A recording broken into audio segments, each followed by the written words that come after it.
Morning peeps, how are we all doing? Good out. Look at this, eh? Sunshine. Where the hell did that come from? Yeah, so, thought it'd be nice to get out and do a tab. It's been a while. Recovery's going good. I'm starting to play my guitar again. And I've been out playing golf. And getting out and doing a couple of tabs, but I haven't done one for a while. I've been dealing with other things. So, to my mate Keith, apologies mate, I told you I'd follow up on some of your videos, and I've had so much going on recently that I ain't had a chance. My apologies to you Keith.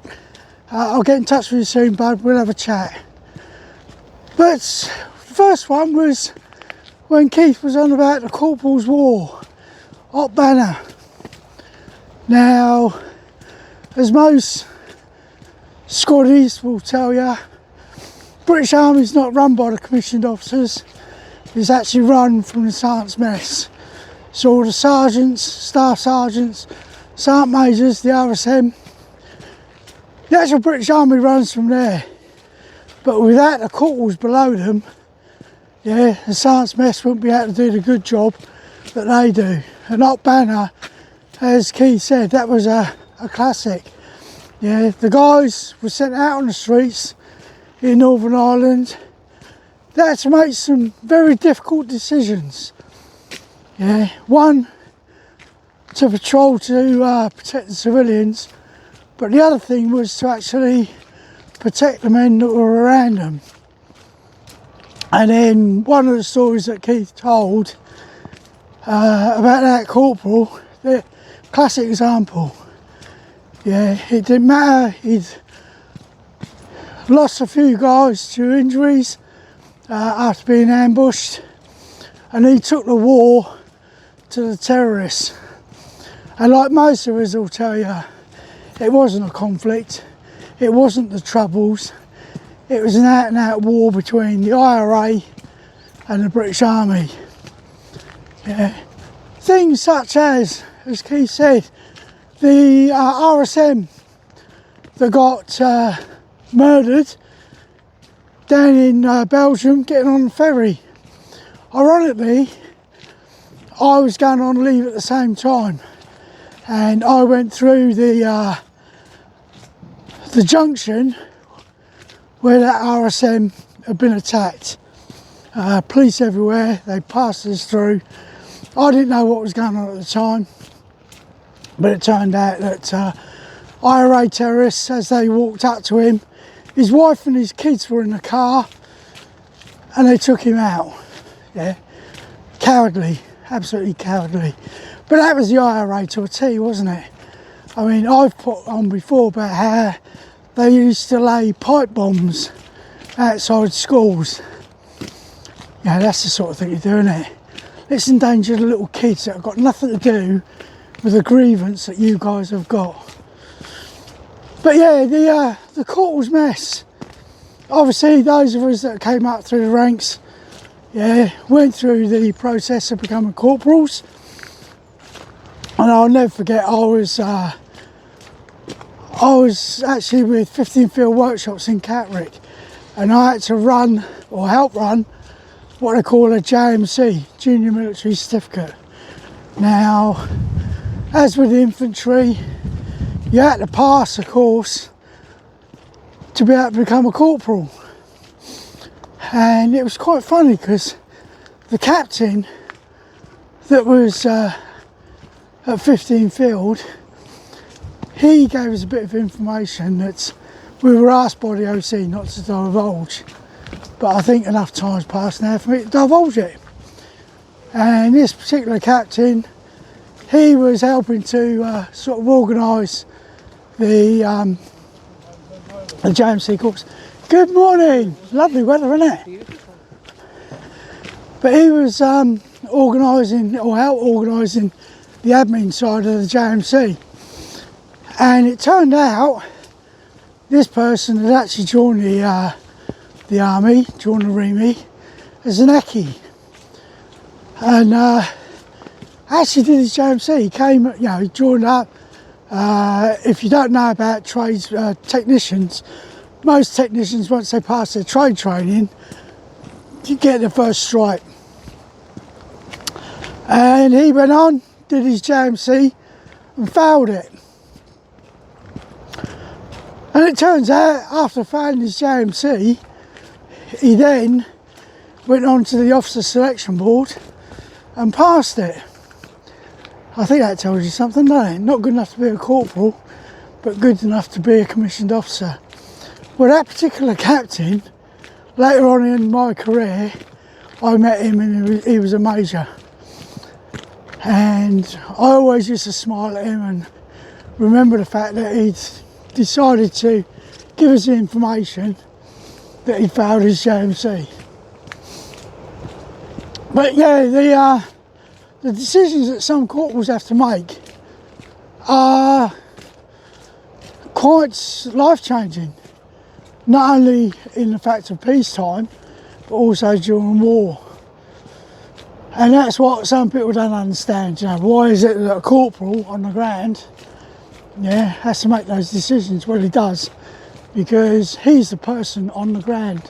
He's got to make those decisions. Same as the people around him, his 2IC, and even in an infantry unit, the riflemen around them, have to make life-changing decisions. It could mean they get through and get the other side, but it could mean they could end up losing people. And having been in that position myself as a corporal and having to make decisions, I totally respect every corporal. Okay, I rose up through the ranks to staff sergeant, but I never forgot the fact that the corporals do all the work. And in some cases, it's the senior ranks and especially the commissioned officers that reap the praise. Good morning. Good morning. So the Corporals War, as I say, hot banner went on for 30 odd years. One of the longest operations the British Army's had ever done. And even to the point where Keith was going on about out in Germany, like I say, they took out that RSM out in Belgium as he was going to go and leave and get on a ferry. But we ended up changing our number plates from what used to be the old BFG plate, which was a black plate with a press number in it. I remember mine distinctly, CTN16B. Was my registration. But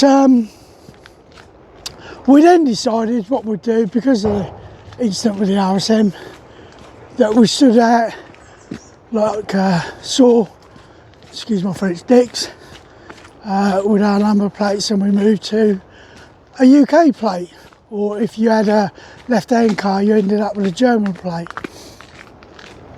But the only problem there was we were still searching our cars. We were going out in the morning. Before you did anything, you probably got down on your hands and knees, looked under your car, looked for improvised devices.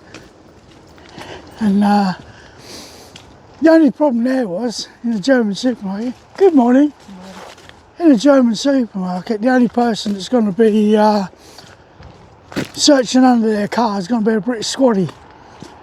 So in my eyes, it was a double-edged sword.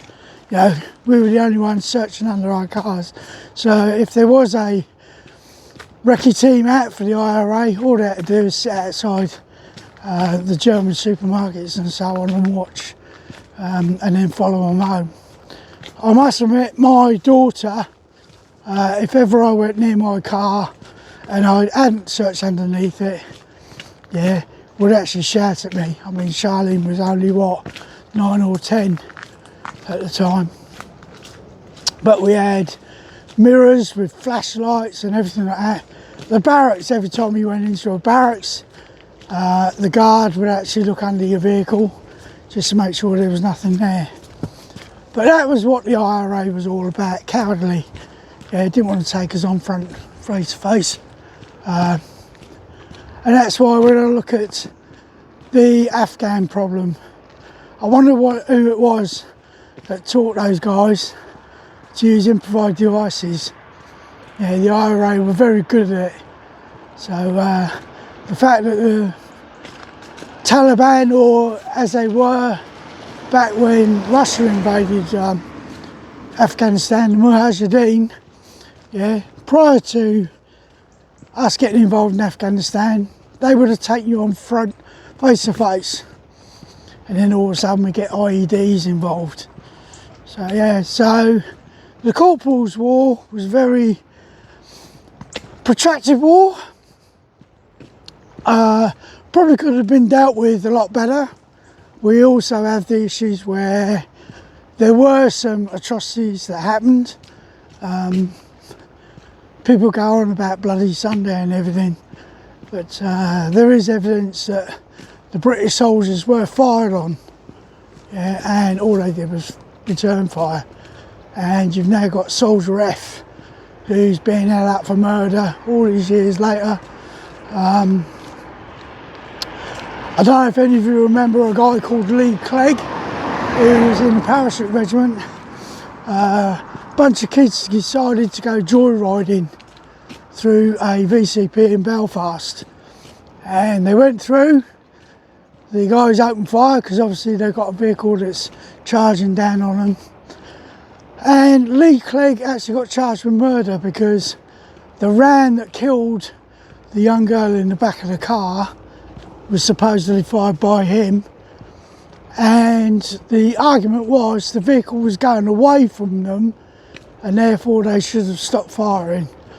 Well, it's great when you're in a courtroom and you're making these decisions and you're not actually on the ground and seeing what's going on.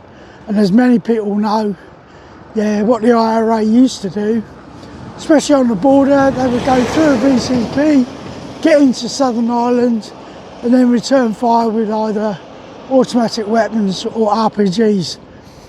Yeah, so great to make those decisions when you're not actually on the ground and being involved. So like I say, the Corporals War, yeah, got the greatest respect for any corporal. Been there myself. Yeah, a lot of the corporals know a lot more than some of the officers do. Same as a lot of the senior ranks know a lot more than a lot of the officers do.